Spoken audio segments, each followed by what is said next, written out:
So, ayan guys, get ready with me. Riko. Ano ba naman tong tuwalya na? Ito palaban. So, ayan, syempre maglalagay tayo ng Rosmar Premium Tinted Sunscreen.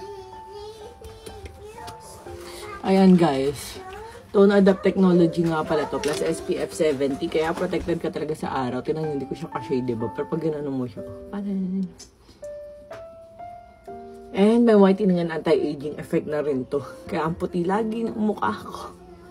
Compare sa katawan. Taman talaga kasi ako magpahid-pahid sa katawan. Nagasan ko na. Tapos ka na mag-toothbrush. Tapos ka na. Kaka-toothbrush ko lang. Ano na nga? Nalito na ako. Ayan. So, at first akala mo wet look siya guys. Tapos ano mo lang siya. Patuyuin mo lang para mag-matte effect siya. Then, sprayan lang natin ng Rosmar Keramis yung aking buhok para pag matuyo, ay maganda at malambot. Nakakatulong din to guys magpakapal ng hair. So, ayan. Get ready with me. So, ayan, kita nyo tuyo na siya guys. Sinapatan ko lang ng electric fan. And, ayan. And then you guys, very lightweight lang siya. Matte effect. And, ito na. Concealer, foundation, ito na. Wala na akong gagamitin pang iba.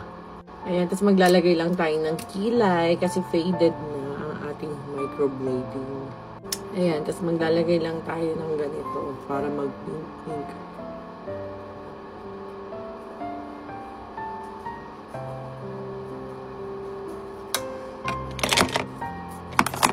Then sa lips.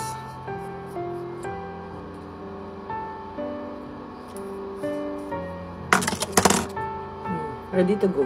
So, ito lang yung ginamit kong parang base as foundation, as concealer. And ready to go na, diba? Naglagay lang ako ng kilay. Ay, wala pa akong highlighter. Wait lang. Wait lang, nasa may highlighter. Ay, hindi. Blush pala to.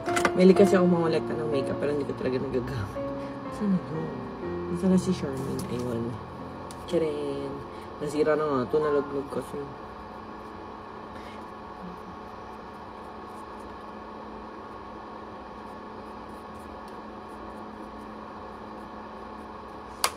Ayan. So, ayan, check out na kayo dito sa Yellow Basket.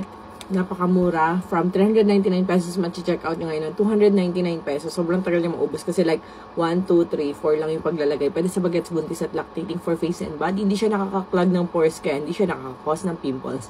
Yes, non-comedogenic. Ayan, kaya check out na.